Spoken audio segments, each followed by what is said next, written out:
옛날 아주 먼 옛날 햇살 따스한 만포의 언덕배기 아래 아이 낳기로 유명한 여인이 살았습니다. 동네 사람들은 그녀를 다산댁이라 정겹게 불렀습니다.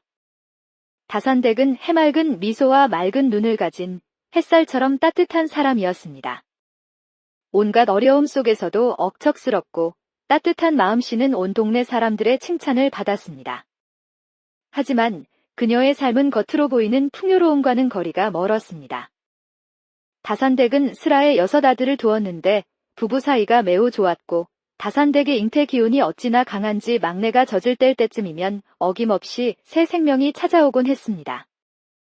6 아들은 집안의 든든한 기둥이자 희망이었지만 한편으로는 무거운 짐이기도 했습니다. 아이들의 웃음소리는 끊이지 않았지만 넉넉하지 못한 형편의 다산댁의 어깨는 늘 무거웠습니다. 마을 사람들은 다산댁의 복만음을 임모아 칭찬했지만 속으로는 그녀의 고생을 짐작하며 안타까워했습니다.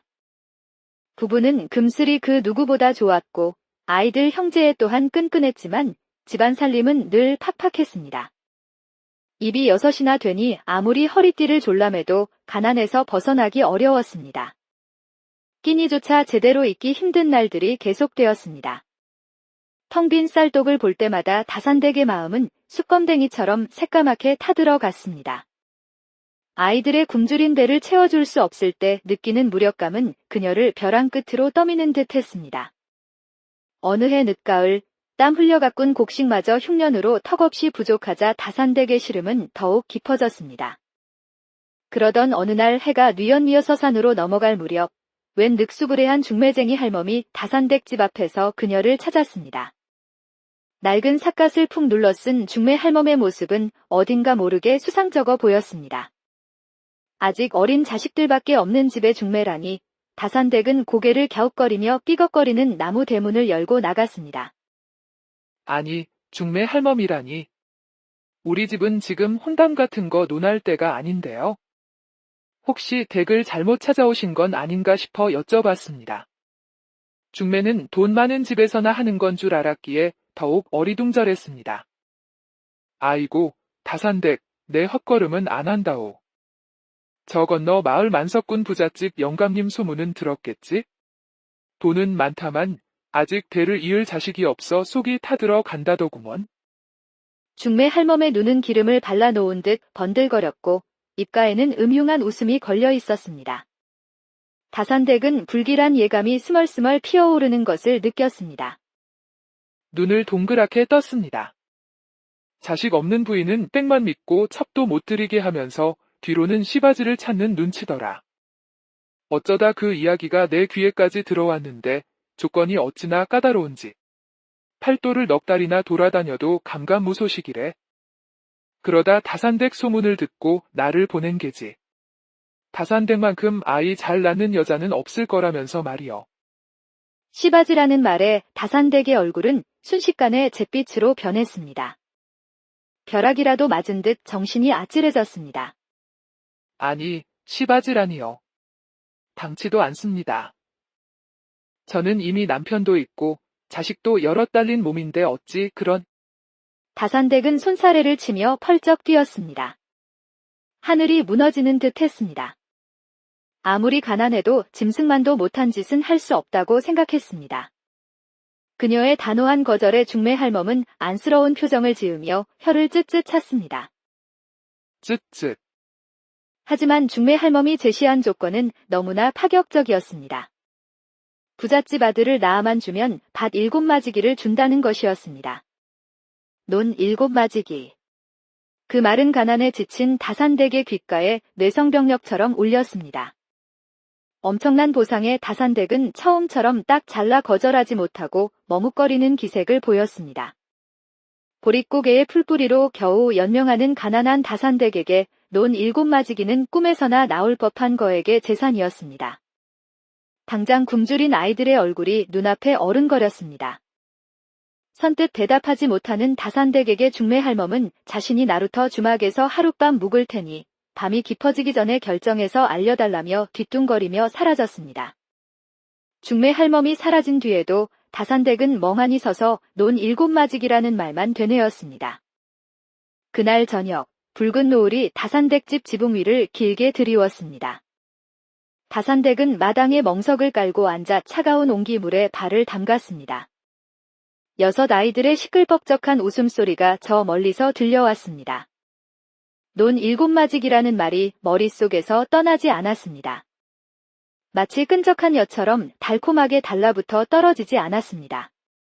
논 7마지기는 단순한 땅덩어리가 아닌 가난에서 벗어날 수 있는 한 줄기 빛과 같은 희망이었습니다. 그 땅만 있다면 아이들이 더 이상 굶주릴 일은 없을 것이었습니다. 하지만 다산댁의 눈에는 제대로 먹지 못해 삐쩍 마른 아이들의 팔다리가 자꾸만 밟혔습니다. 아이들의 앙상한 모습은 그녀의 마음을 더욱 무겁게 짓눌렀습니다. 에휴, 목구멍이 포도청이라더니 어쩌다 이런 망측한 제안이 나한테까지 굴러온 건지.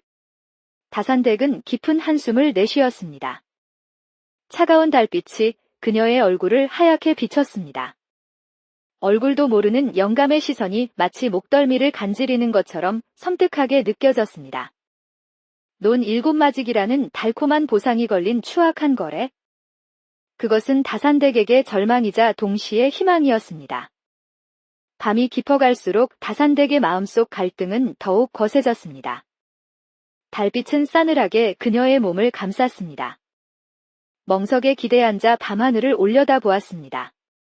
수많은 별들이 차갑게 빛나고 있었지만 그 어떤 별도 그녀의 어두운 마음을 환하게 밝혀주지는 못했습니다. 밭에서 콩을 매던 다산댁의 남편이 땀투성이가 된 얼굴로 집으로 돌아왔습니다.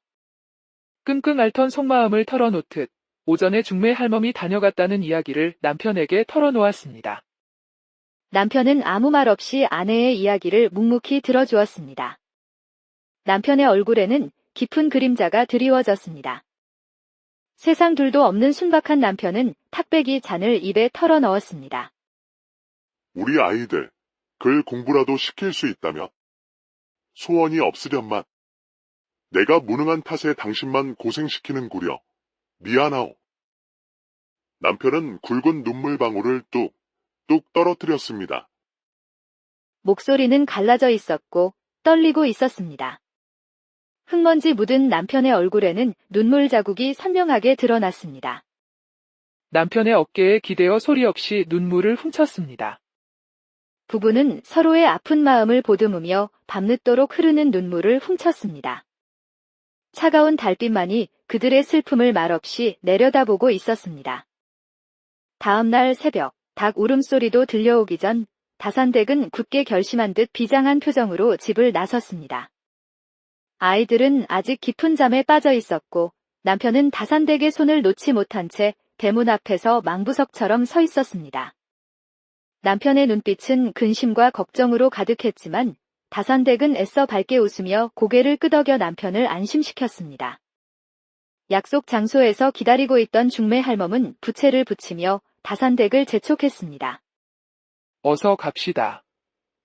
어서. 중매 할멈을 따라 도착한 부잣집 영감댁은 생각했던 것보다 훨씬 더 으리으리했습니다. 높다란 소들대문을 지나 안채로 들어서자 왠지 모를 위압감이 다산댁을 짓눌렀습니다. 부인은 차가운 눈초리로 다산댁을 위아래로 훑어보았습니다. 안방마님의 얼굴은 얼음처럼 차가웠고 굳게 담은 입술은 칼날처럼 날카로워 보였습니다. 다산댁은 죄인이라도 된 듯 고개를 숙였습니다. 애만 건강하게 낳아주면 되는 거요. 집안 어른께서 약조하신 보상은 걱정할 필요 없소. 안방마님의 목소리는 냉랭하기 그지없었습니다. 그녀의 말투는 마치 명령처럼 단호했고 거역할 수 없는 힘이 느껴졌습니다. 입을 굳게 다물었습니다. 잔뜩 긴장한 다산댁은 후원 별채에 짐을 풀었습니다. 주변은 고요하고 적막하기만 했습니다. 안방마님은 단순한 중매쟁이가 아니었습니다. 부잣집 안주인은 의심 많고 깐깐하기로 소문난 사람이었습니다. 그녀는 다산댁이 딴 마음을 먹거나 혹시라도 영감의 아이를 빌미로 딴 꿍꿍이를 꾸밀까 염려하여 중매 할멈에게 철저한 감시를 지시했습니다. 다산댁의 모든 행동을 감시하고 외부 사람과의 접촉을 완전히 차단하라는 엄명이었습니다. 결국 다산댁은 부잣집 별채라는 화려한 감옥에 갇히는 신세가 되었습니다. 별채는 것만 번지르르 했을 뿐 다산댁에게는 금치를 한 감옥과 다를 바 없었습니다. 뜻밖의 갇힌 생활에 다산댁은 울적함을 감출 수 없었습니다. 별채는 생각보다 넓고 화려했지만 다산댁에게는 그저 답답한 새장과 같았습니다. 자유롭게 드나들 수도 바깥 세상과 소통할 수도 없었습니다. 시바지를 들였다는 헛소문이라도 날까봐 안방마님은 다산댁의 존재를 철저히 숨겼습니다. 다산댁은 담장 너머 낯선 풍경을 하염없이 바라보며 깊은 한숨을 내쉬었습니다. 눈앞에 펼쳐진 푸른 하늘과 드넓은 들판은 그저 그림 속 풍경처럼 느껴질 뿐이었습니다. 갇힌 새처럼 답답한 마음에 다산댁은 밤마다 눈물로 베갯니들 적셨습니다. 말로만 듣던 죄인의 삶이 이런 걸까? 내가 대체 무슨 부귀영화를 누리겠다고? 우리 남편이랑 아이들은 밥은 제대로 챙겨 먹고 있을는지. 다산댁은 서러운 마음에 눈물을 훔쳤습니다. 고향에 두고 온 남편과 6 아이들의 얼굴이 눈에 선했습니다. 아이들을 위해 무슨 일이든 해야 한다고 마음을 다잡았지만 과연 이 길이 옳은 선택인지에 대한 의구심은 점점 커져만 갔습니다. 그녀의 마음은 희망과 절망, 죄책감과 책임감 등 온갖 감정들이 뒤엉켜 혼란스러웠습니다. 그렇게 한 달이라는 시간이 쏜살같이 흘렀습니다. 다산댁에게는 마치 1년처럼 길고 지루하게 느껴졌습니다. 정작 부잣집 영감은 그림자처럼 숨어 지내는지 얼굴조차 제대로 볼 수 없었습니다. 다산댁은 마치 유령처럼 별채에 갇혀 하루하루를 무료하게 보냈습니다. 시간은 멈춰버린 듯했고 희망은 점점 사라져가는 듯했습니다. 그러던 어느 날 밤, 드디어 기다리고 기다리던 날이 찾아왔습니다. 안방에 불려갔던 중매 할멈이 허둥지둥 다산댁을 깨우는 것이었습니다. 아이고, 다산댁. 드디어 때가 왔나 보오. 자, 저 일어나 몸을 깨끗이 씻어야 한다오. 중매 할멈의 얼굴은 흥분으로 발갛게 상기되어 있었습니다. 예. 때가 왔다고요? 드디어 부잣집 영감이 다산댁과 합방할 마음을 먹은 모양입니다. 지금 당장 서둘러 준비하라는 안방마님의 불호령이 떨어졌으니 어서 일어나라는 것이었습니다. 다산댁은 부엌으로 가서 따뜻하게 데워진 물에 몸을 담갔습니다. 세상에, 정말로 이런 날이 오긴 오는구나. 묘한 긴장감이 다산댁의 온몸을 휘감았습니다. 곧 닥쳐올 운명의 그림자처럼 불안과 기대가 뒤섞인 감정이 그녀의 심장을 거세게 흔들었습니다. 뜨거운 물속에 몸을 담갔지만 쉽사리 긴장감은 가시지 않았습니다. 모든 채비가 끝나고 해가 완전히 뉘엿뉘엿질 무렵 중매 할멈은 별채에 간단한 술상을 차려놓고 황급히 자리를 피했습니다. 다산댁은 홀로 남겨진 방 안에서 초조하게 손톱만 물어뜯으며 굳게 입을 다물었습니다. 곧 헛기침 소리와 함께 도포 자락 스치는 소리가 희미하게 들려왔습니다. 문틈 사이로 커다란 그림자가 드리워지고 드디어 부잣집 영감이 방문을 열고 안으로 들어왔습니다. 밀려드는 수치심에 다산댁은 고개를 푹 숙였습니다. 어색한 침묵이 흐르는 가운데 다산댁은 망설이다 용기를 내어 촛불을 꺼버렸습니다. 어둠 속에서 다산댁의 숨소리와 영감의 헛기침 소리만이 정적을 깰 뿐이었습니다. 이윽고 부스럭거리는 옷소리와 함께 영감이 거사를 치르기 위해 옷을 벗는 듯 했습니다. 잔뜩 긴장한 다산댁은 마른 침을 꿀꺽 삼켰고 곧 영감의 손이 다산댁의 옷고름을 찾아 헤매기 시작했습니다. 어둠 속에서 영감의 거친 숨소리는 더욱 크게 울렸고 다산댁의 심장은 미친 듯이 쿵쾅거렸습니다. 영감님, 손이 왜 이리 차가우십니까? 다산댁은 자신도 모르게 움찔하며 몸을 움츠렸습니다. 영감의 몸은 마치 바싹 마른 나뭇가지처럼 앙상했습니다. 가냘픈 팔다리는 듬직한 남편의 팔뚝보다 훨씬 가늘었습니다. 남편의 따뜻한 체온에 익숙해져 있던 다산댁은 영감의 차갑고 메마른 감촉에 낯선 이질감을 느꼈습니다. 드디어 일을 치르려는 영감의 볼품없는 실체를 마주한 다산댁은 속으로 깊은 한숨을 내쉬었습니다. 어찌나 허약해 보이는지 남편과 비교하면 마치 어린아이와 어른처럼 몹시 왜소해 보였습니다. 예상대로 영감은 힘없이 낑낑대더니 이내 나가떨어져 버렸습니다. 잔뜩 긴장했던 것에 비하면 너무나도 허무한 하룻밤이 지나간 것에 다산대근 속으로 헛웃음을 터뜨렸습니다. 황당함과 동시에 묘한 안도감이 밀려왔습니다. 이후 닷새 간격으로 영감은 꼬박꼬박 별채를 찾았습니다. 그렇게 한 달 넘는 시간을 중매 할멈과 한방에서 지지고 볶고 하다 보니 어느덧 둘은 미운정 고운정이 든 사이가 되었습니다. 이모, 다산댁은 어느새 중매 할멈을 친근하게 지모라고 부르며 속마음을 털어놓기 시작했습니다. 영감과의 은밀한 속사정까지 털어놓자 중매 할멈은 내 그럴 줄 알았다 오는 듯 맞장구를 쳤습니다. 그럼 내가 모를 줄 알고? 딱 보니 밤일 제대로 못하는 영감탱이구먼. 역시 문제는 영감이었어. 중매 할멈은 호탕하게 웃으며 다산댁의 어깨를 툭툭 쳤습니다. 하지만 아가씨, 큰일 났어. 이러다 아들을 못 낳으면 헛고생만 하고 논 7마지기는 물 건너가는 거고 나도 속에 수수료로 받기로 한 논 1마지기를 못 받게 된다는 거 아니겠어?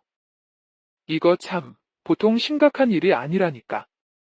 한참을 낄낄거리던 중매 할멈이 갑자기 정색하며 걱정스러운 표정을 지었습니다. 이모, 그럼 이제 어떡하면 좋아요? 이러다가는 아이는커녕 안방마님한테 쫓겨날지도 몰라요. 다산댁은 금방이라도 울 듯한 얼굴로 중매 할멈에게 애원했습니다. 아가씨, 이 판사판에 딱 한 번만 위험한 도박을 해보는 게 어떻겠어? 그러자 중매 할멈이 은밀한 목소리로 입을 열었습니다. 이후 중매 할멈은 다산댁의 귓가에 무언가를 조심스럽게 속삭였습니다. 중매 할멈의 말을 들을수록 다산댁의 눈은 점점 커졌고 이내 조용히 고개를 끄덕였습니다. 중매 할멈의 제안은 분명 위험했지만 다산댁에게는 마지막 지푸라기라도 잡는 심정으로 느껴졌습니다. 그로부터 사흘 뒤 영감과 안방마님이 보리를 보러 한양으로 떠난 날 밤이었습니다. 가을비가 추적추적 내리는 깊은 밤, 별채의 문이 조용히 열리더니 떡 벌어진 어깨를 가진 낯선 그림자가 안으로 살며시 들어왔습니다. 희미한 달빛에 비친 그림자의 얼굴은 낯설지 않았습니다. 별채 안으로 들어온 그림자를 맞이한 다산댁은 손만 잡아봐도 단번에 그가 누구인지 알아챌 수 있었습니다. 그는 바로 다름 아닌 다산댁의 남편이었습니다. 오랜만에 맡아보는 익숙한 남편의 채취에 다산댁은 갑자기 뜨거운 눈물을 왈칵 쏟아냈습니다. 여보, 그간 얼마나 고생이 많았소. 내가 남편이라는 작자가 당신이 객지에서 모진 고생하는 걸 뻔히 알면서도 지켜만 보고 있으려니 속이 문드러지는 것 같아서 밤잠을 설쳤소. 중매 할멈한테 자초지종은 대충 전해 들었소. 근데 정말 이래도 괜찮겠소? 혹시라도 들키기라도 하면 우리 둘 다 무사하지 못할 텐데. 남편의 목소리는 격정과 걱정이 뒤섞여 떨리고 있었습니다. 쉿, 조용히 하세요, 서방님. 이미 엎질러진 물이에요. 논 7마지기 때문에 그 험한 꼴을 다 겪었는데 이제 와서 포기하고 빈손으로 쫓겨나면 억울해서 눈도 제대로 못 감을 거예요. 지금 상황에선 죽었다 깨어나도 그 영감탱이 씨로는 애 못 가져요. 가망도 없는 일, 그 영감이랑 의미 없는 잠자리 계속하게 놔두실 거예요, 서방님. 다산댁의 목소리는 단호했고 두 눈은 강렬한 불꽃처럼 타올랐습니다. 그녀는 이미 모든 것을 각오한 듯 했습니다. 알겠소. 알겠어. 그동안 당신 혼자 마음고생 얼마나 심했을까. 내가 당신 뜻대로 따르리다. 이후 말없이 서로를 마주보던 두 사람 사이에는 묘한 긴장감과 함께 그동안 그리워했던 감정이 격렬하게 휘몰아쳤습니다. 남편은 다산댁에게 조심스럽게 다가가 그녀를 따뜻하게 안아주었습니다. 다산댁 역시 남편을 힘껏 끌어안으며 그간 억눌렀던 그리움을 쏟아냈습니다. 빗소리에 묻혀 애틋한 재회의 밤은 깊어만 갔습니다. 밤은 깊어지고 세 사람의 은밀한 밤은 점점 뜨거워져 갔습니다. 어머나, 세상에, 내가 다 부끄럽구먼. 저 부부 금슬은 알아줘야 혀, 아주 그냥 찰떡이구먼, 찰떡이야. 저 정도 열렬함이면 틀림없이 덜컥 임신할 게 뻔해. 중매 할멈의 얼굴에는 만족스러운 미소가 번졌습니다. 아이고, 내가 다 민망하네. 쯧, 역시 보통 부부 사이가 아니라니까. 저렇게 뜨거운데 당연히 아기가 생기겠지. 중매 할멈은 속으로 쾌재를 불렀습니다. 이제 논 한마지기는 제 손에 굴러들어온 것이나 다름없다고 생각하니 입가에 저절로 웃음이 지어졌습니다. 그렇게 비밀스러운 밤이 깊어갔고 10달 후 다산댁은 마침내 건강한 사내아이를 순산했습니다. 아무것도 모르는 영감은 세상이 떠나가라 기뻐했고 안방마님 또한 굳은 표정으로 고개를 끄덕이며 약속했던 논과 보상을 다산댁과 중매 할멈에게 넉넉히 내주었습니다. 안방마님은 겉으로는 냉정했지만 속으로는 내심 기뻐하는 눈치였습니다. 두 사람 다 명심해야 할 것이 있어. 원래 이런 뒷거래는 입 밖에 내는 순간 목숨을 부지하기 어렵다는 것을 똑똑히 알아야 할 것이요. 하지만 난 인정머리 없는 사람은 아니니 염려 마시오. 그러니 오늘 일은 죽을 때까지 무덤에 들어가서도 입 밖에 벙긋하지 않는 것이 좋을 거요. 괜히 내 마음 바뀌게 할 일은 만들지 마시오. 안방마님에게 비밀을 꼭 지키겠다는 약속을 받은 후 논과 보따리를 받아들고 집으로 돌아온 다산댁은 초조하게 기다리던 남편과 뜨겁게 포옹하며 눈물의 재회를 했습니다. 중매 할멈은 종종 다산댁 부부를 찾아와 따뜻한 밥을 얻어먹으며 정을 나누다 돌아가곤 했습니다. 중매 할멈은 논 한마지기 덕분에 넉넉해진 살림에 어깨춤을 덩실덩실 췄습니다. 이후 다산댁과 가족들은 논 7마지기를 미천 삼아 부지런히 농사를 지었고 마침내 지긋지긋한 가난에서 벗어날 수 있었습니다. 부부는 가끔 영감의 아들로 살아가고 있을 친아들을 그리워했지만 가난한 제 자식으로 사느니 부잣집 도련님으로 사는 것이 더 나을 거라며 서로를 위로하며 슬픔을 달랬습니다. 시간이 흐르자 부부는 아들에 대한 그리움을 가슴 깊이 묻은 채 현실에 만족하며 행복하게 살아갔습니다. 그렇게 비밀을 품은 채 세월은 덧없이 흘러갔고 영감의 귀한 아들로 둔갑한 아이는 무럭무럭 자라 늠름한 청년으로 성장했습니다. 아들은 심성이 착하고 인품 또한 훌륭하여 영감의 깊은 신임을 받는 듬직한 아들이었습니다. 영감은 아들을 끔찍이 아꼈지만 마냥 오냐오냐하며 키우지는 않았습니다. 아들의 기계를 키워주고 때로는 엄하게 가르치며 바른 길로 나아가도록 끊임없이 노력했습니다. 비록 몸은 허약하고 밤일은 시원찮았지만 알고 보면 영감은 이 고을 제일가는 갑부인데다가 성격 또한 호탕한 사람이었습니다.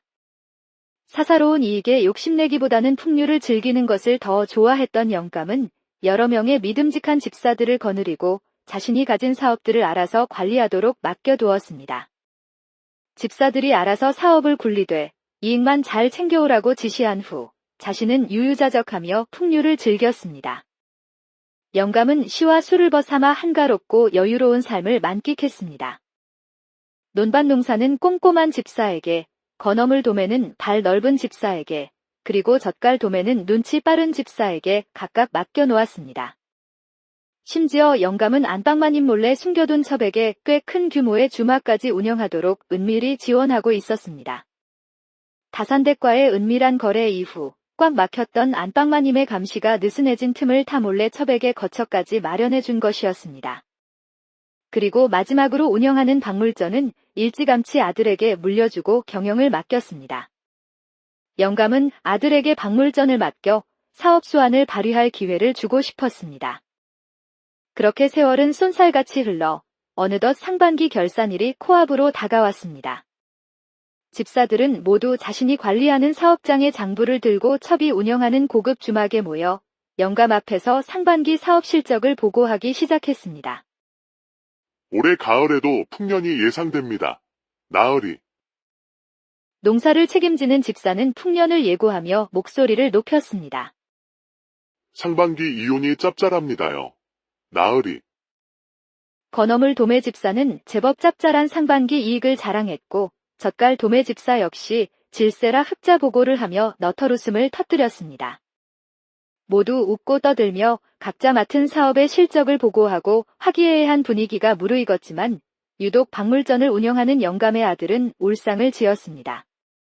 청나라 상선과의 거래를 위해 잠시 자리를 비운 사이 박물 창고의 정기 소독을 깜빡하는 바람에 쌓아둔 물건에 좀벌레가 끌었던 것입니다. 아들은 죄송한 듯 고개를 숙였습니다. 아버님, 모두 제 부덕한 탓입니다. 아들의 보고에 옆에 있던 집사들과 첩은 비웃음을 참느라 입술을 실룩거렸습니다. 이 녀석아, 고개를 번쩍 들어라. 네가 내 아들이라서 하는 소리가 아니고 잘 들어두거라. 예로부터 싸움에 이기고 지는 것은 병가지 상사라고 했고 장사 또한 마찬가지이니라. 이번 일로 돈으로 살 수 없는 귀한 경험을 한 것이니 낙심하지 말고 기운 내거라.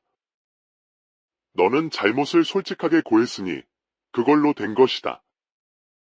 그리고 딴 집사들도 명심해라. 이윤을 많이 남겨 흑자를 내는 것도 좋지만 그보다 중요한 것은 정직함이니라. 영감은 호탕하게 웃으며 아들의 어깨를 힘껏 두드려 주었습니다. 역시 우리 나으리 화끈하신 성격은 아무도 못 따라간다니까. 첩은 애교 섞인 목소리로 영감의 허리를 끌어안았습니다. 그 후 흥겨운 술 파는 밤이 새도록 이어졌습니다. 영감은 아끼는 귀한 술들을 아낌없이 꺼내 술상을 가득 채웠습니다. 오랜 시간 숙성시켜 향긋한 매실주, 빛깔이 고운 인삼주, 귀한 약재를 넣어 정성껏 빚은 약주 등 진귀한 술들이 줄지어 탁상 위로 올려졌습니다. 술잔이 오가고 웃음꽃이 만발하는 훈훈한 분위기 속에서 상반기 결사는 마무리되었습니다. 술잔이 한두 순배 돌자 분위기는 금세 뜨겁게 달아올랐습니다. 영감의 집사들과 첩은 영감의 술잔이 빌 때마다 아첨하는 말들을 쏟아내며 술잔을 채워주기 바빴습니다. 영감님의 은혜는 하늘과 같습니다요. 그들은 앞다투어 영감의 은혜에 감사하며 충성을 맹세하는 아첨을 늘어놓았습니다. 영감은 듣기 좋은 칭찬에 기분이 흡족해져 연신 술잔을 기울였습니다. 술잔을 입에도 대지 않던 아들은 흥겨워하는 집사들과 첩을 묵묵히 바라보며 깊은 생각에 잠겼습니다. 아들의 눈빛은 차갑게 식어 있었고 속으로는 다른 꿍꿍이를 꾸미고 있는 듯 했습니다. 그로부터 한 달쯤 시간이 흘렀을 무렵 영감의 고을에 탐욕스럽기로 악명 높은 악덕 현감이 새로 부임해왔습니다. 소문으로만 무성하던 그의 악행은 부임 첫날부터 시작되었습니다. 현감은 고을에서 제일 가는 부자인 영감을 눈엣 가시처럼 여겨 현감 자리를 돈으로 산 탓에 텅 비어버린 곳간을 채우기 위해 갖은 횡포를 부리기 시작했습니다. 처음에는 사소한 이유를 억지로 갖다 붙여 돈을 뜯어내더니 시간이 지날수록 요구하는 금액은 눈덩이처럼 불어났습니다. 아무리 돈이 많은 부자라도 고을 현감의 명령을 함부로 거역할 수는 없었습니다. 결국 영감은 현감의 끝없는 탐욕을 채워주기 위해 재산을 헐값에 팔아 돈을 바쳐야만 했습니다. 하지만 현감의 욕심은 끝이 없었습니다. 재산은 점점 줄어들었고 영감의 얼굴에는 짙은 먹구름이 드리워졌습니다. 현감의 횡포는 갈수록 돌을 더해갔습니다. 급기야 현감은 영감에게 젓갈 도매상과 건어물 도매상 운영권을 강제로 빼앗아 자신의 사촌에게 넘기라고 협박했습니다. 영감은 부당한 요구에 맞서 완강하게 거부했지만 현감은 비웃으며 섬뜩한 경고를 날렸습니다. 내 이놈, 내가 탐하는 것은 내 재물이 아니다. 바로 내 놈의 목숨이니라. 내 경고를 무시하고서 무사할 성시푸냐. 결국 현감의 협박을 거절한 지 닷새 만에 영감은 억울한 누명을 쓰고 감옥에 갇히는 신세가 되었습니다. 차가운 감옥 안에서 영감은 절망에 빠진 채 흐르는 눈물을 삼켰습니다. 억울함과 분노, 절망감이 그의 짓눌린 가슴을 짓눌렀습니다.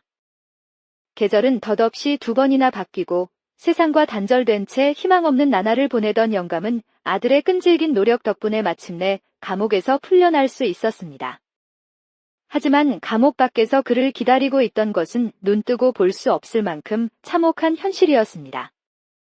초라한 모습으로 감옥 문을 나선 영감을 맞이한 것은 거짓말처럼 폭삭 망해버린 그의 사업장들이었습니다. 영감이 감옥에 갇히는 동안 세상은 완전히 딴 세상으로 변해 있었습니다.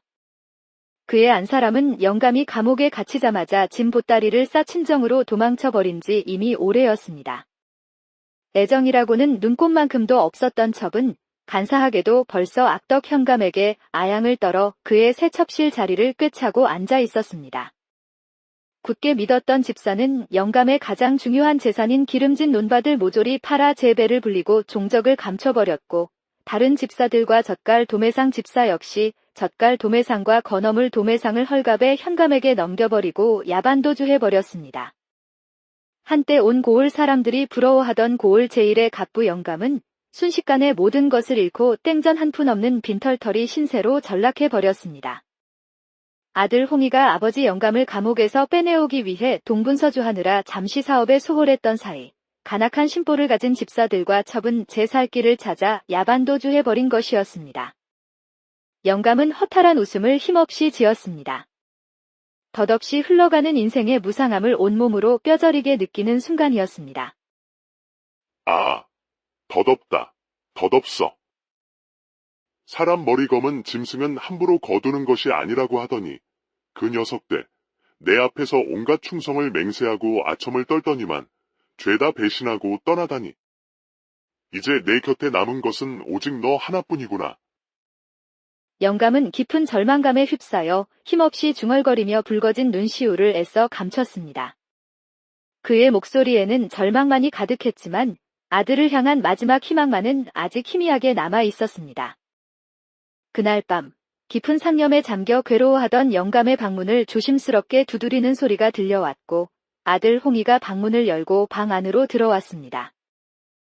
아버님, 주무시지 않고 웬일이십니까? 아버님께 꼭 보여드리고 싶은 귀한 물건이 있어 이렇게 찾아왔습니다. 이제 더 이상은 걱정하지 않으셔도 괜찮습니다. 아버님. 아버님께서는 아직도 건재하십니다. 여전히 이 고을 제1의 부자이십니다. 지금은 잠시원님의 눈을 피해 몰락한 것처럼 위장하고 계실 뿐입니다. 제가 가져온 장부를 한번 펼쳐서 봐주시겠습니까? 아버님. 여기 아버님께서 옥에 갇혀 계셨던 지난 2년간 제가 밤낮으로 땀 흘려 읽어온 박물전의 순이익금이 고스란히 담겨 있습니다. 액수가 자그마치 뿐만 아니라 젓갈 도매상과 건어물 도매상에서 몰래 빼돌려 숨겨두었던 막대한 이문 역시 제가 다른 안전한 곳으로 옮겨 꼼꼼하게 챙겨두었으니 현감에게 강제로 빼앗긴 사업장들은 이미 껍데기만 남은 빈 껍데기일 뿐 더 이상 아무런 가치가 없습니다. 진짜 알짜배기 노른자 사업과 거래처들은 이미 제가 따로 빼돌려 안전하게 확보해 두었으니 걱정은 씻어버리십시오. 아버님. 아들의 믿음직스러운 말 한마디 한마디는 마치 한 줄기 빛처럼 영감의 캄캄한 절망 속에 희망의 불씨를 되살려 주었습니다. 아들아, 정말이냐? 첩에게 빼앗긴 고급 주막 역시 제가 반드시 되찾아올 것입니다. 아버님. 그 간악한 첩이 아버님께는 쥐꼬리만큼만 보고하고 뒤로는 질 나쁜 싸구려 술의 향료만 잔뜩 섞은 청주를 귀한 술이라고 속여 폭리를 취해온 사실을 제가 모를 줄 알았던 모양입니다. 아버님께서 옥에 갇혀 억울한 옥살이를 하고 계실 때 고을의 원인을 알 수 없는 끔찍한 괴질이 한번 크게 돌았던 것을 기억하십니까? 그 괴질의 원인이 바로 첩의 주막에서 몰래 팔던 싸구려 술 때문이라는 흉흉한 소문을 이미 제가 미리 고을 전체에 퍼뜨려 두었습니다. 저작거리에서 입담 좋기로 소문난 이야기꾼들을 이미 매수해 두었으니 아마도 소문은 순식간에 걷잡을 수 없이 퍼져나갈 겁니다. 조만간 첩의 주막은 괴질의 진원지로 손가락질 받게 될 것이고 제 아무리 악독한 현감의 첩이라고 할지라도 조정에서까지 심각하게 여기는 괴질의 진원지를 덮어두고 넘어갈 수는 없을 테니 첩은 꼼짝없이 관아에 붙잡혀가 모진 고문을 받게 될 겁니다. 조만간 나머지 도망친 간신배 같은 집사 녀석들에 대한 합당한 조치 또한 빈틈없이 취할 것이니 부디 아버님께서는 이제 모든 걱정은 훌훌 털어버리시고 건강부터 챙기시는 데만 힘쓰십시오. 아들의 복수심에 불타는 듯한 치밀한 계획은 완벽해 보였고 그의 눈빛은 강렬한 복수심으로 이글거렸습니다. 아들의 기특한 말을 묵묵히 듣고 있던 영감은 감격에 북받쳐 뜨거운 눈물을 뚝뚝 하염없이 흘렸습니다. 아들아, 고맙다. 정말 고맙다. 영감은 감격스러운 마음에 아무 말도 잊지 못한 채 말없이 아들의 넓고 듬직한 등을 두드려주며 뜨겁게 껴안았습니다. 그 후로도 아들은 쓰러져가는 아버지를 헌신적으로 보필하며 아버지의 사업 재건을 위해 물심양면으로 혼신의 힘을 쏟아 도왔고 아버지의 재산을 꿀꺽 삼키고 도망쳤던 간악한 집사들을 끝까지 찾아내어 법의 심판을 받게 했습니다. 아들의 헌신적인 보살핌 덕분에 영감은 잃었던 기력을 되찾았고 그 이듬해 악덕 현감의 끊임없는 탐욕과 악랄한 수탈을 견디다 못해 들고 일어선 고을 사람들의 정의로운 외침 덕분에 조정에서 파견된 암행어사에 의해 악덕 현감은 파면당해 고을에서 영원히 쫓겨나게 되었고 영감은 마침내 고을 제일의 갑부 자리를 되찾으며 너끈히 재기에 성공할 수 있었습니다. 그렇게 효심 깊은 아들 덕분에 다시 일어설 수 있게 된 영감은 이후로도 아들과 함께 번성하는 사업을 굳건히 꾸려나가며 아들이 어여쁜 대피를 맞이하여 혼인하는 날까지 부귀영화를 누리며 행복하게 살았다고 전해집니다. 자, 오늘 제가 준비한 이야기는 여기까지입니다. 오늘도 저희 방송을 끝까지 시청해주셔서 진심으로 감사드립니다. 다음 주에도 더욱 흥미진진한 이야기로 다시 찾아뵙겠습니다. 옛날 아주 먼 옛날 햇살 따스한 만포의 언덕배기 아래 아이 낳기로 유명한 여인이 살았습니다. 동네 사람들은 그녀를 다산댁이라 정겹게 불렀습니다. 다산댁은 해맑은 미소와 맑은 눈을 가진 햇살처럼 따뜻한 사람이었습니다. 온갖 어려움 속에서도 억척스럽고 따뜻한 마음씨는 온 동네 사람들의 칭찬을 받았습니다. 하지만 그녀의 삶은 겉으로 보이는 풍요로움과는 거리가 멀었습니다. 다산댁은 슬하에 6 아들을 두었는데 부부 사이가 매우 좋았고 다산댁의 잉태 기운이 어찌나 강한지 막내가 젖을 뗄 때쯤이면 어김없이 새 생명이 찾아오곤 했습니다. 6 아들은 집안의 든든한 기둥이자 희망이었지만 한편으로는 무거운 짐이기도 했습니다.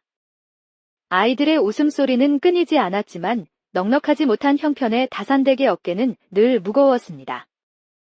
마을 사람들은 다산댁의 복 많음을 임모아 칭찬했지만 속으로는 그녀의 고생을 짐작하며 안타까워했습니다.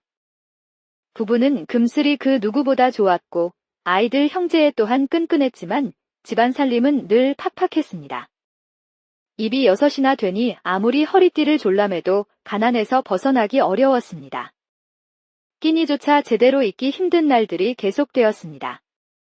텅 빈 쌀독을 볼 때마다 다산댁의 마음은 숯검댕이처럼 새까맣게 타들어갔습니다.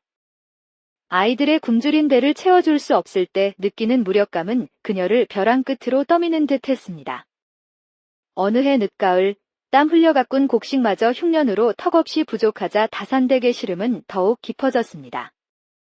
그러던 어느 날 해가 뉘엿뉘엿 서산으로 넘어갈 무렵 웬 늑수그레한 중매쟁이 할멈이 다산댁 집 앞에서 그녀를 찾았습니다. 낡은 삿갓을 푹 눌러 쓴 중매 할멈의 모습은 어딘가 모르게 수상쩍어 보였습니다. 아직 어린 자식들밖에 없는 집의 중매라니 다산댁은 고개를 갸웃거리며 삐걱거리는 나무 대문을 열고 나갔습니다. 아니, 중매 할멈이라니. 우리 집은 지금 혼담 같은 거 논할 때가 아닌데요. 혹시 댁을 잘못 찾아오신 건 아닌가 싶어 여쭤봤습니다.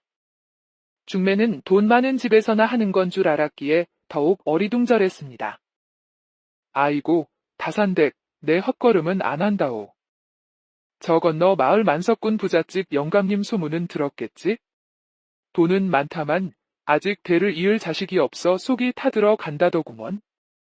중매 할멈의 눈은 기름을 발라놓은 듯 번들거렸고 입가에는 음흉한 웃음이 걸려 있었습니다.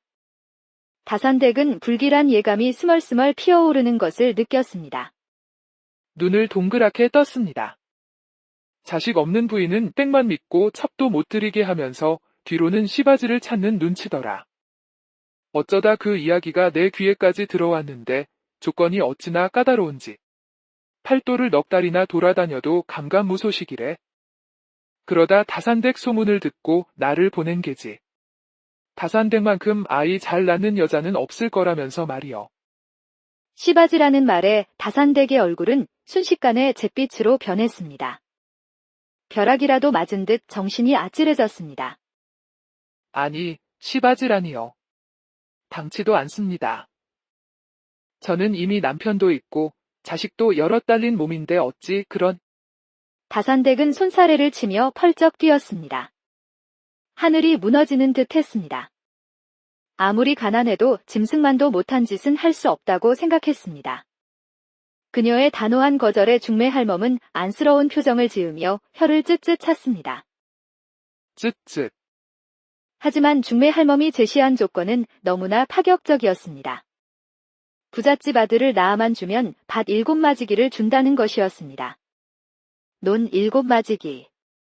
그 말은 가난에 지친 다산댁의 귓가에 뇌성병력처럼 울렸습니다. 엄청난 보상에 다산댁은 처음처럼 딱 잘라 거절하지 못하고 머뭇거리는 기색을 보였습니다. 보릿고개의 풀뿌리로 겨우 연명하는 가난한 다산댁에게 논 7마지기는 꿈에서나 나올 법한 거액의 재산이었습니다. 당장 굶주린 아이들의 얼굴이 눈앞에 어른거렸습니다. 선뜻 대답하지 못하는 다산댁에게 중매 할멈은 자신이 나루터 주막에서 하룻밤 묵을 테니 밤이 깊어지기 전에 결정해서 알려달라며 뒤뚱거리며 사라졌습니다. 중매 할멈이 사라진 뒤에도 다산댁은 멍하니 서서 논 7마지기라는 말만 되뇌었습니다. 그날 저녁, 붉은 노을이 다산댁 집 지붕 위를 길게 드리웠습니다. 다산댁은 마당에 멍석을 깔고 앉아 차가운 온기물에 발을 담갔습니다. 6 아이들의 시끌벅적한 웃음소리가 저 멀리서 들려왔습니다. 논 7마지기라는 말이 머릿속에서 떠나지 않았습니다. 마치 끈적한 엿처럼 달콤하게 달라붙어 떨어지지 않았습니다.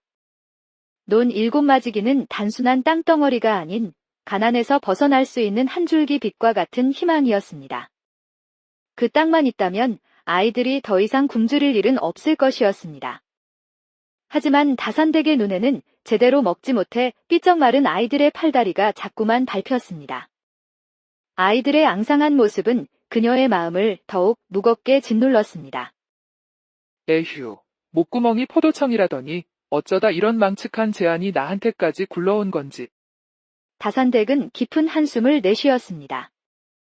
차가운 달빛이 그녀의 얼굴을 하얗게 비쳤습니다.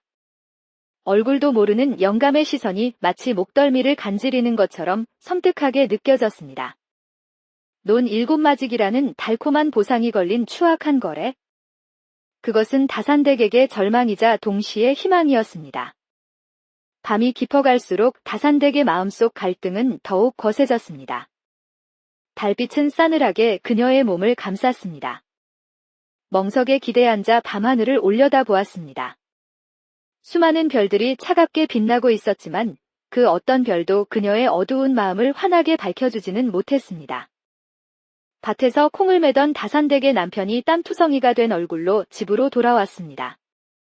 끙끙 앓던 속마음을 털어놓듯 오전에 중매 할멈이 다녀갔다는 이야기를 남편에게 털어놓았습니다.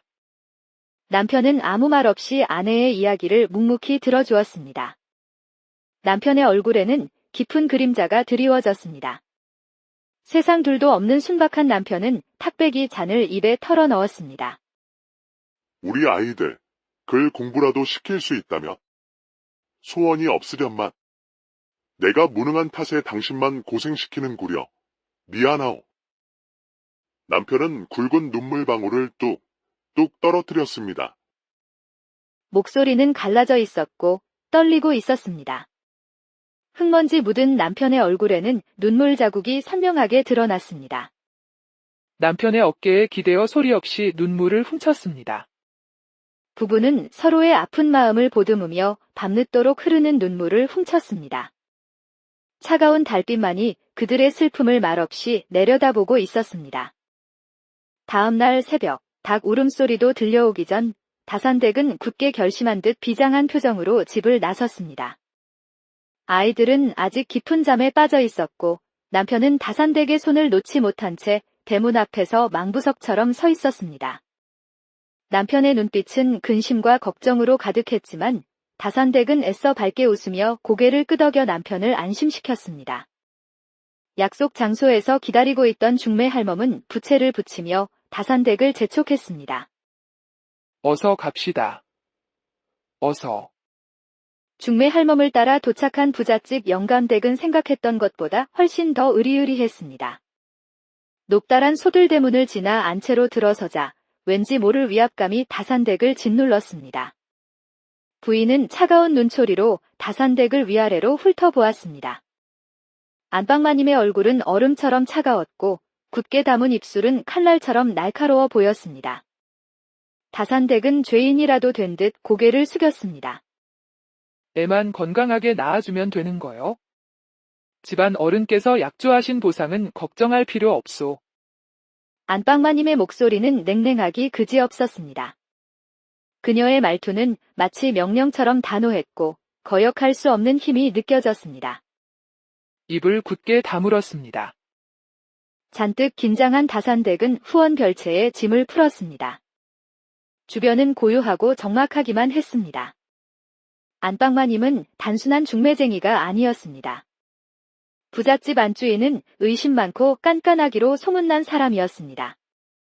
그녀는 다산댁이 딴 마음을 먹거나 혹시라도 영감의 아이를 빌미로 딴 꿍꿍이를 꾸밀까 염려하여 중매 할멈에게 철저한 감시를 지시했습니다.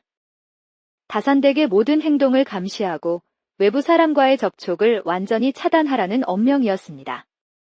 결국 다산댁은 부잣집 별채라는 화려한 감옥에 갇히는 신세가 되었습니다. 별채는 것만 번지르르 했을 뿐 다산댁에게는 금치를 한 감옥과 다를 바 없었습니다. 뜻밖의 갇힌 생활에 다산댁은 울적함을 감출 수 없었습니다. 별채는 생각보다 넓고 화려했지만 다산댁에게는 그저 답답한 새장과 같았습니다. 자유롭게 드나들 수도 바깥 세상과 소통할 수도 없었습니다. 시바지를 들였다는 헛소문이라도 날까봐 안방마님은 다산댁의 존재를 철저히 숨겼습니다. 다산댁은 담장 너머 낯선 풍경을 하염없이 바라보며 깊은 한숨을 내쉬었습니다. 눈앞에 펼쳐진 푸른 하늘과 드넓은 들판은 그저 그림 속 풍경처럼 느껴질 뿐이었습니다. 갇힌 새처럼 답답한 마음에 다산댁은 밤마다 눈물로 베갯니들 적셨습니다. 말로만 듣던 죄인의 삶이 이런 걸까? 내가 대체 무슨 부귀영화를 누리겠다고? 우리 남편이랑 아이들은 밥은 제대로 챙겨 먹고 있을는지.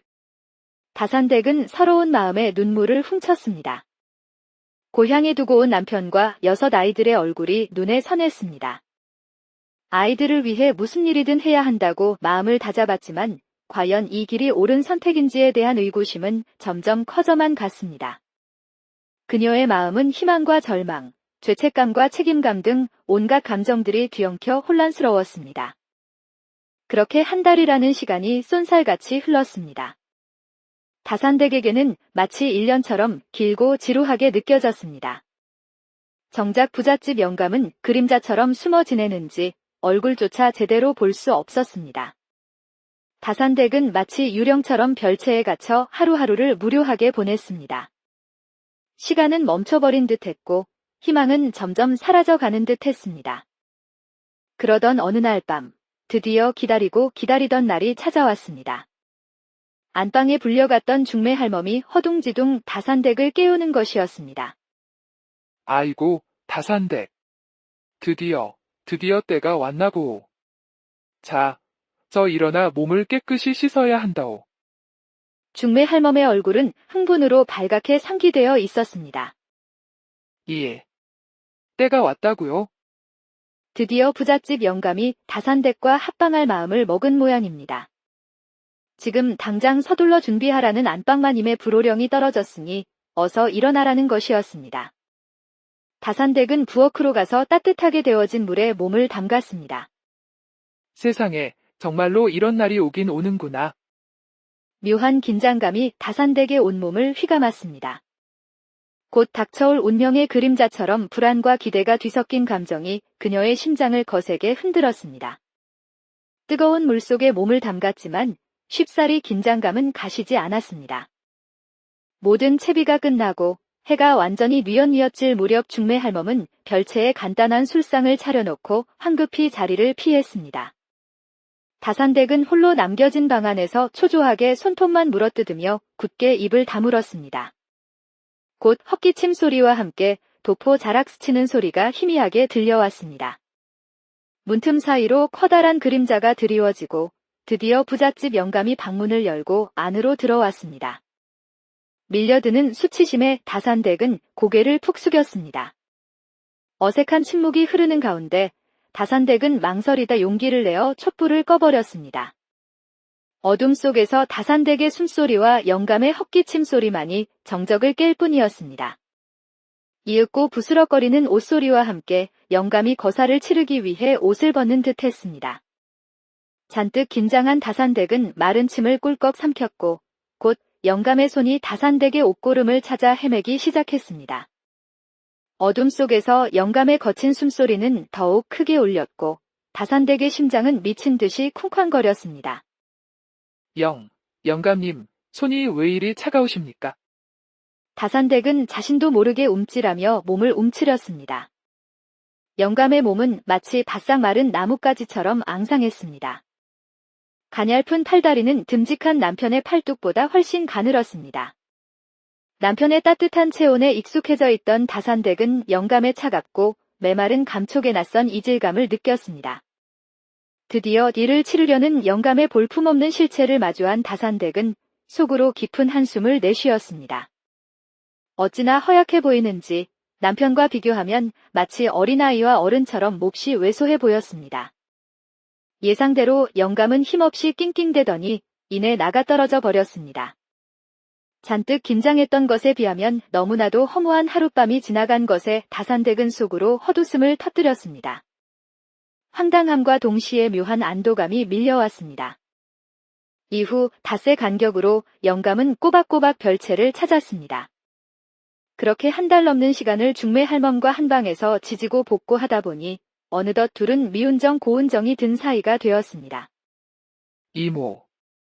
다산댁은 어느새 중매 할멈을 친근하게 지모라고 부르며 속마음을 털어놓기 시작했습니다. 영감과의 은밀한 속사정까지 털어놓자 중매 할멈은 내 그럴 줄 알았다 오는 듯 맞장구를 쳤습니다.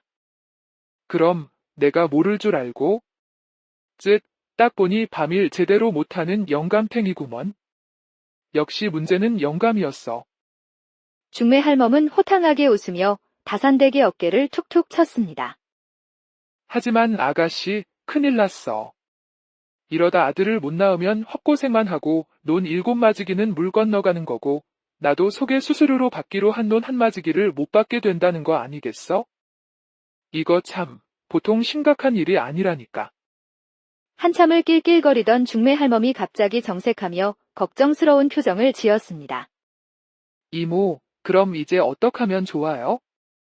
이러다가는 아이는커녕 안방마님한테 쫓겨날지도 몰라요.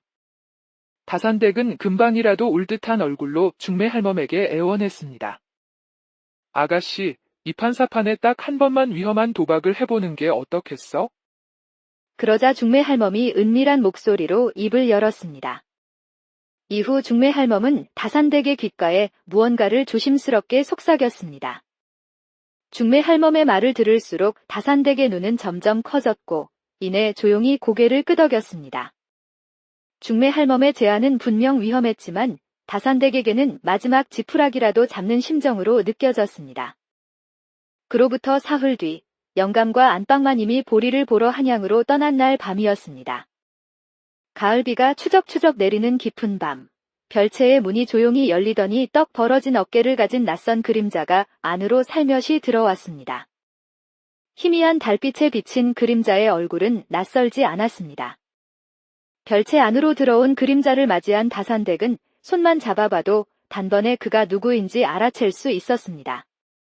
그는 바로 다름 아닌 다산댁의 남편이었습니다. 오랜만에 맡아보는 익숙한 남편의 채취에 다산댁은 갑자기 뜨거운 눈물을 왈칵 쏟아냈습니다. 여보, 그간 얼마나 고생이 많았소.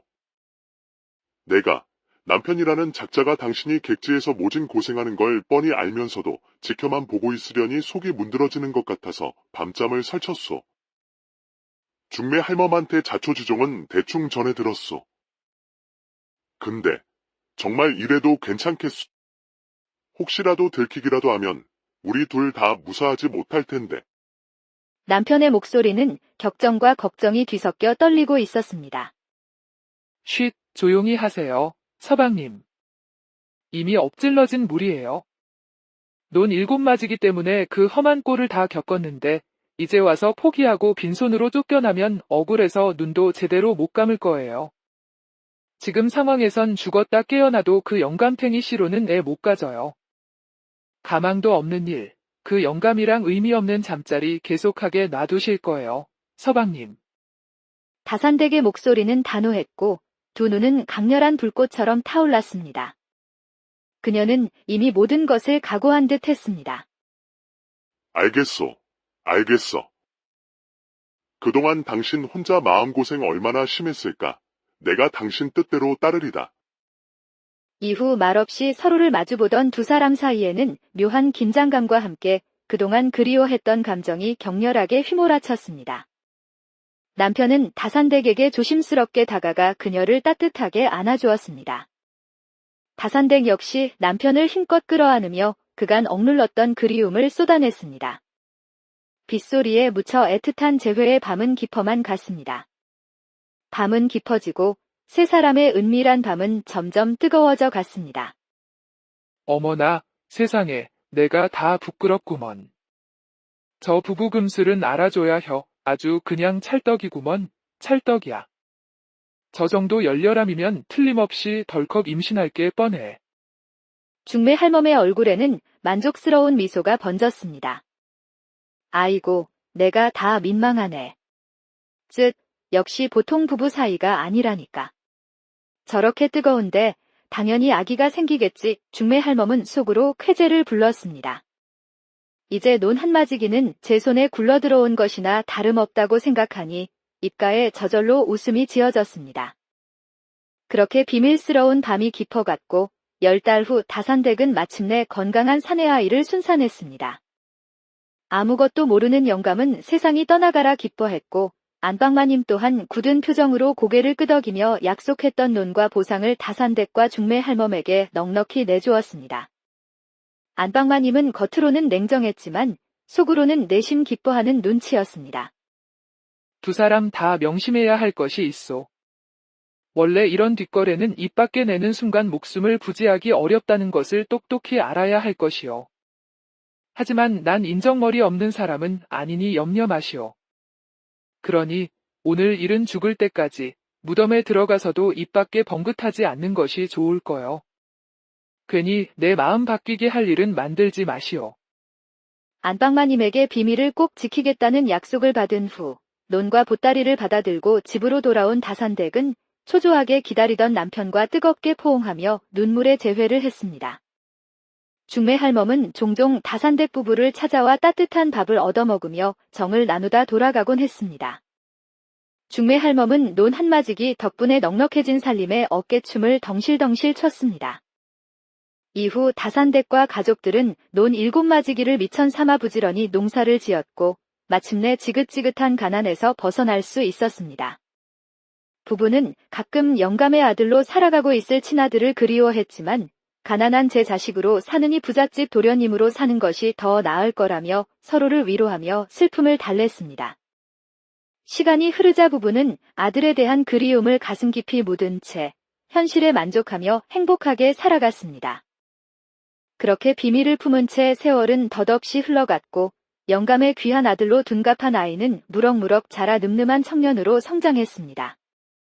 아들은 심성이 착하고 인품 또한 훌륭하여 영감의 깊은 신임을 받는 듬직한 아들이었습니다. 영감은 아들을 끔찍이 아꼈지만 마냥 오냐오냐하며 키우지는 않았습니다. 아들의 기계를 키워주고 때로는 엄하게 가르치며 바른 길로 나아가도록 끊임없이 노력했습니다. 비록 몸은 허약하고 밤일은 시원찮았지만 알고 보면 영감은 이 고을 제일가는 갑부인데다가 성격 또한 호탕한 사람이었습니다. 사사로운 이익에 욕심내기보다는 풍류를 즐기는 것을 더 좋아했던 영감은 여러 명의 믿음직한 집사들을 거느리고 자신이 가진 사업들을 알아서 관리하도록 맡겨두었습니다. 집사들이 알아서 사업을 굴리되 이익만 잘 챙겨오라고 지시한 후 자신은 유유자적하며 풍류를 즐겼습니다. 영감은 시와 술을 벗삼아 한가롭고 여유로운 삶을 만끽했습니다. 논밭 농사는 꼼꼼한 집사에게, 건어물 도매는 발 넓은 집사에게, 그리고 젓갈 도매는 눈치 빠른 집사에게 각각 맡겨놓았습니다. 심지어 영감은 안방마님 몰래 숨겨둔 첩에게 꽤 큰 규모의 주막까지 운영하도록 은밀히 지원하고 있었습니다. 다산댁과의 은밀한 거래 이후 꽉 막혔던 안방마님의 감시가 느슨해진 틈을 타 몰래 첩에게 거처까지 마련해준 것이었습니다. 그리고 마지막으로 운영하는 박물전은 일찌감치 아들에게 물려주고 경영을 맡겼습니다. 영감은 아들에게 박물전을 맡겨 사업 수완을 발휘할 기회를 주고 싶었습니다. 그렇게 세월은 쏜살같이 흘러 어느덧 상반기 결산일이 코앞으로 다가왔습니다. 집사들은 모두 자신이 관리하는 사업장의 장부를 들고 첩이 운영하는 고급 주막에 모여 영감 앞에서 상반기 사업 실적을 보고하기 시작했습니다. 올해 가을에도 풍년이 예상됩니다. 나으리. 농사를 책임지는 집사는 풍년을 예고하며 목소리를 높였습니다. 상반기 이윤이 짭짤합니다요. 나으리. 건어물 도매 집사는 제법 짭짤한 상반기 이익을 자랑했고 젓갈 도매 집사 역시 질세라 흑자 보고를 하며 너털웃음을 터뜨렸습니다. 모두 웃고 떠들며 각자 맡은 사업의 실적을 보고하고 화기애애한 분위기가 무르익었지만 유독 박물전을 운영하는 영감의 아들은 울상을 지었습니다. 청나라 상선과의 거래를 위해 잠시 자리를 비운 사이 박물 창고의 전기 소독을 깜빡하는 바람에 쌓아둔 물건에 좀벌레가 끌었던 것입니다. 아들은 죄송한 듯 고개를 숙였습니다. 아버님, 모두 제 부덕한 탓입니다. 아들의 보고에 옆에 있던 집사들과 첩은 비웃음을 참느라 입술을 실룩거렸습니다. 이 녀석아, 고개를 번쩍 들어라. 네가 내 아들이라서 하는 소리가 아니고 잘 들어두거라. 예로부터 싸움에 이기고 지는 것은 병가지 상사라고 했고 장사 또한 마찬가지이니라. 이번 일로 돈으로 살 수 없는 귀한 경험을 한 것이니 낙심하지 말고 기운 내거라. 너는 잘못을 솔직하게 고했으니 그걸로 된 것이다. 그리고 딴 집사들도 명심해라. 이윤을 많이 남겨 흑자를 내는 것도 좋지만 그보다 중요한 것은 정직함이니라. 영감은 호탕하게 웃으며 아들의 어깨를 힘껏 두드려 주었습니다. 역시 우리 나으리 화끈하신 성격은 아무도 못 따라간다니까. 첩은 애교 섞인 목소리로 영감의 허리를 끌어안았습니다. 그 후 흥겨운 술 파는 밤이 새도록 이어졌습니다. 영감은 아끼는 귀한 술들을 아낌없이 꺼내 술상을 가득 채웠습니다. 오랜 시간 숙성시켜 향긋한 매실주, 빛깔이 고운 인삼주, 귀한 약재를 넣어 정성껏 빚은 약주 등 진귀한 술들이 줄지어 탁상 위로 올려졌습니다. 술잔이 오가고 웃음꽃이 만발하는 훈훈한 분위기 속에서 상반기 결산은 마무리되었습니다. 술잔이 한두 순배 돌자 분위기는 금세 뜨겁게 달아올랐습니다. 영감의 집사들과 첩은 영감의 술잔이 빌 때마다 아첨하는 말들을 쏟아내며 술잔을 채워주기 바빴습니다. 영감님의 은혜는 하늘과 같습니다요. 그들은 앞다투어 영감의 은혜에 감사하며 충성을 맹세하는 아첨을 늘어놓았습니다. 영감은 듣기 좋은 칭찬에 기분이 흡족해져 연신 술잔을 기울였습니다. 술잔을 입에도 대지 않던 아들은 흥겨워하는 집사들과 첩을 묵묵히 바라보며 깊은 생각에 잠겼습니다. 아들의 눈빛은 차갑게 식어 있었고 속으로는 다른 꿍꿍이를 꾸미고 있는 듯 했습니다. 그로부터 한 달쯤 시간이 흘렀을 무렵 영감의 고을에 탐욕스럽기로 악명 높은 악덕 현감이 새로 부임해왔습니다. 소문으로만 무성하던 그의 악행은 부임 첫날부터 시작되었습니다. 현감은 고을에서 제일 가는 부자인 영감을 눈엣 가시처럼 여겨 현감 자리를 돈으로 산 탓에 텅 비어버린 곳간을 채우기 위해 갖은 횡포를 부리기 시작했습니다. 처음에는 사소한 이유를 억지로 갖다 붙여 돈을 뜯어내더니 시간이 지날수록 요구하는 금액은 눈덩이처럼 불어났습니다. 아무리 돈이 많은 부자라도 고을 현감의 명령을 함부로 거역할 수는 없었습니다. 결국 영감은 현감의 끝없는 탐욕을 채워주기 위해 재산을 헐값에 팔아 돈을 바쳐야만 했습니다. 하지만 현감의 욕심은 끝이 없었습니다. 재산은 점점 줄어들었고 영감의 얼굴에는 짙은 먹구름이 드리워졌습니다. 현감의 횡포는 갈수록 돌을 더해갔습니다. 급기야 현감은 영감에게 젓갈 도매상과 건어물 도매상 운영권을 강제로 빼앗아 자신의 사촌에게 넘기라고 협박했습니다. 영감은 부당한 요구에 맞서 완강하게 거부했지만 현감은 비웃으며 섬뜩한 경고를 날렸습니다. 내 이놈, 내가 탐하는 것은 내 재물이 아니다. 바로 내 놈의 목숨이니라. 내 경고를 무시하고서 무사할 성시푸냐. 결국 현감의 협박을 거절한 지 닷새 만에 영감은 억울한 누명을 쓰고 감옥에 갇히는 신세가 되었습니다. 차가운 감옥 안에서 영감은 절망에 빠진 채 흐르는 눈물을 삼켰습니다. 억울함과 분노, 절망감이 그의 짓눌린 가슴을 짓눌렀습니다. 계절은 덧없이 2번이나 바뀌고 세상과 단절된 채 희망 없는 나날을 보내던 영감은 아들의 끈질긴 노력 덕분에 마침내 감옥에서 풀려날 수 있었습니다. 하지만 감옥 밖에서 그를 기다리고 있던 것은 눈뜨고 볼 수 없을 만큼 참혹한 현실이었습니다. 초라한 모습으로 감옥 문을 나선 영감을 맞이한 것은 거짓말처럼 폭삭 망해버린 그의 사업장들이었습니다. 영감이 감옥에 갇히는 동안 세상은 완전히 딴 세상으로 변해 있었습니다. 그의 안 사람은 영감이 감옥에 갇히자마자 짐 보따리를 싸 친정으로 도망쳐버린 지 이미 오래였습니다.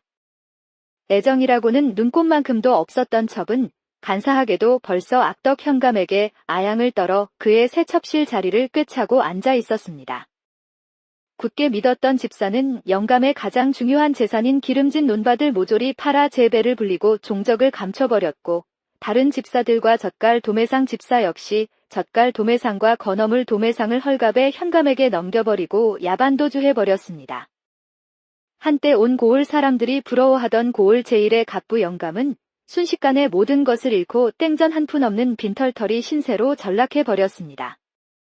아들 홍의가 아버지 영감을 감옥에서 빼내오기 위해 동분서주하느라 잠시 사업에 소홀했던 사이 간악한 심보를 가진 집사들과 첩은 제 살 길을 찾아 야반도주해버린 것이었습니다. 영감은 허탈한 웃음을 힘없이 지었습니다. 덧없이 흘러가는 인생의 무상함을 온몸으로 뼈저리게 느끼는 순간이었습니다. 아, 덧없다. 덧없어. 사람 머리 검은 짐승은 함부로 거두는 것이 아니라고 하더니 그 녀석들 내 앞에서 온갖 충성을 맹세하고 아첨을 떨더니만 죄다 배신하고 떠나다니. 이제 내 곁에 남은 것은 오직 너 하나뿐이구나. 영감은 깊은 절망감에 휩싸여 힘없이 중얼거리며 붉어진 눈시울을 애써 감췄습니다. 그의 목소리에는 절망만이 가득했지만 아들을 향한 마지막 희망만은 아직 희미하게 남아 있었습니다. 그날 밤 깊은 상념에 잠겨 괴로워하던 영감의 방문을 조심스럽게 두드리는 소리가 들려왔고 아들 홍의가 방문을 열고 방 안으로 들어왔습니다. 아버님, 주무시지 않고 웬일이십니까? 아버님께 꼭 보여드리고 싶은 귀한 물건이 있어 이렇게 찾아왔습니다. 이제 더 이상은 걱정하지 않으셔도 괜찮습니다. 아버님. 아버님께서는 아직도 건재하십니다. 여전히 이 고을 제1의 부자이십니다. 지금은 잠시원님의 눈을 피해 몰락한 것처럼 위장하고 계실 뿐입니다. 제가 가져온 장부를 한번 펼쳐서 봐주시겠습니까? 아버님. 여기 아버님께서 옥에 갇혀 계셨던 지난 2년간 제가 밤낮으로 땀 흘려 일궈온 박물전의 순이익금이 고스란히 담겨 있습니다. 액수가 자그마치 뿐만 아니라 젓갈 도매상과 건어물 도매상에서 몰래 빼돌려 숨겨두었던 막대한 이문 역시 제가 다른 안전한 곳으로 옮겨 꼼꼼하게 챙겨두었으니 현감에게 강제로 빼앗긴 사업장들은 이미 껍데기만 남은 빈 껍데기일 뿐 더 이상 아무런 가치가 없습니다. 진짜 알짜배기 노른자 사업과 거래처들은 이미 제가 따로 빼돌려 안전하게 확보해 두었으니 걱정은 씻어버리십시오. 아버님. 아들의 믿음직스러운 말 한마디 한마디는 마치 한 줄기 빛처럼 영감의 캄캄한 절망 속에 희망의 불씨를 되살려 주었습니다. 아들아, 정말이냐? 첩에게 빼앗긴 고급 주막 역시 제가 반드시 되찾아올 것입니다. 아버님. 그 간악한 첩이 아버님께는 쥐꼬리만큼만 보고하고 뒤로는 질 나쁜 싸구려 술의 향료만 잔뜩 섞은 청주를 귀한 술이라고 속여 폭리를 취해온 사실을 제가 모를 줄 알았던 모양입니다. 아버님께서 옥에 갇혀 억울한 옥살이를 하고 계실 때 고을의 원인을 알 수 없는 끔찍한 괴질이 한번 크게 돌았던 것을 기억하십니까? 그 괴질의 원인이 바로 첩의 주막에서 몰래 팔던 싸구려 술 때문이라는 흉흉한 소문을 이미 제가 미리 고을 전체에 퍼뜨려 두었습니다. 저작거리에서 입담 좋기로 소문난 이야기꾼들을 이미 매수해 두었으니 아마도 소문은 순식간에 걷잡을 수 없이 퍼져나갈 겁니다. 조만간 첩의 주막은 괴질의 진원지로 손가락질 받게 될 것이고 제 아무리 악독한 현감의 첩이라고 할지라도 조정에서까지 심각하게 여기는 괴질의 진원지를 덮어두고 넘어갈 수는 없을 테니 첩은 꼼짝없이 관아에 붙잡혀가 모진 고문을 받게 될 겁니다. 조만간 나머지 도망친 간신배 같은 집사 녀석들에 대한 합당한 조치 또한 빈틈없이 취할 것이니 부디 아버님께서는 이제 모든 걱정은 훌훌 털어버리시고 건강부터 챙기시는 데만 힘쓰십시오. 아들의 복수심에 불타는 듯한 치밀한 계획은 완벽해 보였고 그의 눈빛은 강렬한 복수심으로 이글거렸습니다. 아들의 기특한 말을 묵묵히 듣고 있던 영감은 감격에 북받쳐 뜨거운 눈물을 뚝뚝 하염없이 흘렸습니다. 아들아, 고맙다. 정말 고맙다. 영감은 감격스러운 마음에 아무 말도 잇지 못한 채 말없이 아들의 넓고 듬직한 등을 두드려주며 뜨겁게 껴안았습니다. 그 후로도 아들은 쓰러져가는 아버지를 헌신적으로 보필하며 아버지의 사업 재건을 위해 물심양면으로 혼신의 힘을 쏟아 도왔고 아버지의 재산을 꿀꺽 삼키고 도망쳤던 간악한 집사들을 끝까지 찾아내어 법의 심판을 받게 했습니다. 아들의 헌신적인 보살핌 덕분에 영감은 잃었던 기력을 되찾았고 그 이듬해 악덕 현감의 끊임없는 탐욕과 악랄한 수탈을 견디다 못해 들고 일어선 고을 사람들의 정의로운 외침 덕분에 조정에서 파견된 암행어사에 의해 악덕 현감은 파면당해 고을에서 영원히 쫓겨나게 되었고 영감은 마침내 고을 제1의 갑부 자리를 되찾으며 너끈히 재기에 성공할 수 있었습니다.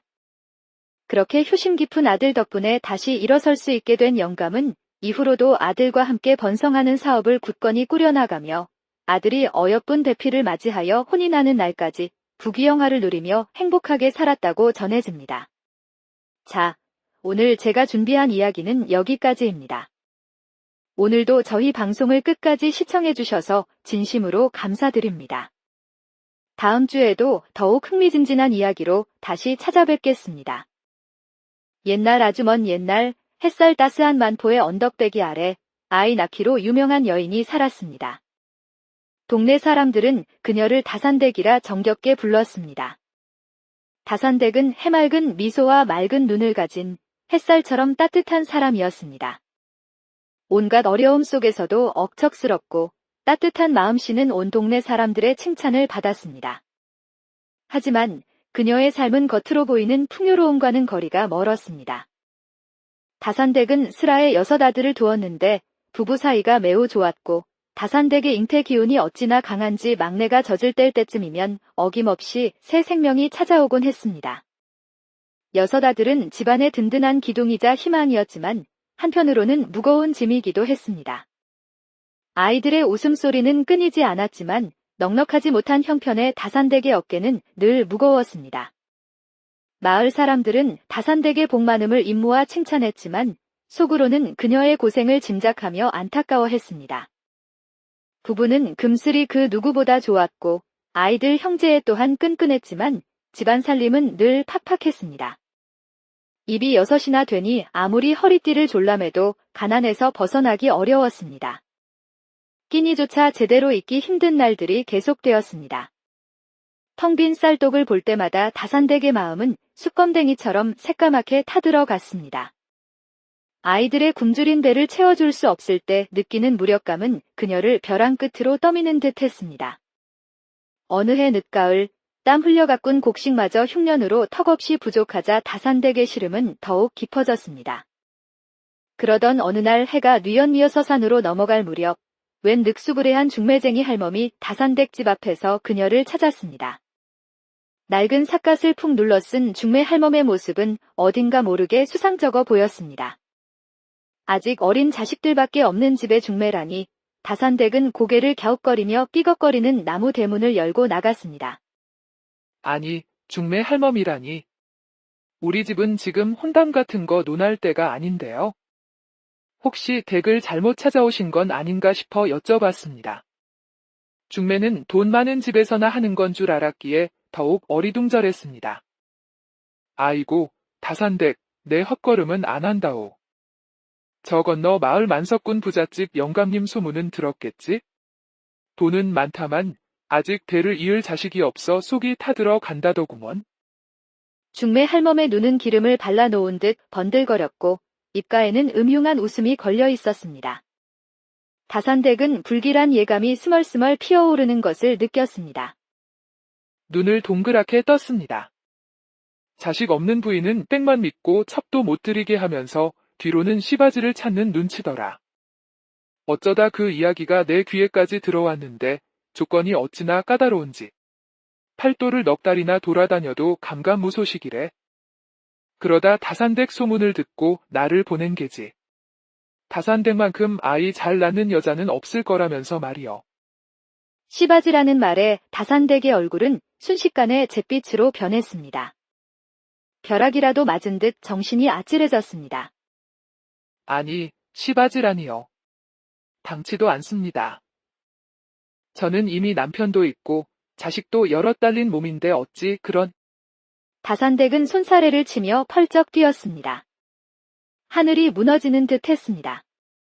아무리 가난해도 짐승만도 못한 짓은 할 수 없다고 생각했습니다. 그녀의 단호한 거절에 중매 할멈은 안쓰러운 표정을 지으며 혀를 쯧쯧 찼습니다. 쯧쯧. 하지만 중매 할멈이 제시한 조건은 너무나 파격적이었습니다. 부잣집 아들을 낳아만 주면 밭 7마지기를 준다는 것이었습니다. 논 7마지기. 그 말은 가난에 지친 다산댁의 귓가에 뇌성병력처럼 울렸습니다. 엄청난 보상에 다산댁은 처음처럼 딱 잘라 거절하지 못하고 머뭇거리는 기색을 보였습니다. 보릿고개의 풀뿌리로 겨우 연명하는 가난한 다산댁에게 논 7마지기는 꿈에서나 나올 법한 거액의 재산이었습니다. 당장 굶주린 아이들의 얼굴이 눈앞에 어른거렸습니다. 선뜻 대답하지 못하는 다산댁에게 중매 할멈은 자신이 나루터 주막에서 하룻밤 묵을 테니 밤이 깊어지기 전에 결정해서 알려달라며 뒤뚱거리며 사라졌습니다. 중매 할멈이 사라진 뒤에도 다산댁은 멍하니 서서 논 7마지기라는 말만 되뇌었습니다. 그날 저녁, 붉은 노을이 다산댁 집 지붕 위를 길게 드리웠습니다. 다산댁은 마당에 멍석을 깔고 앉아 차가운 온기물에 발을 담갔습니다.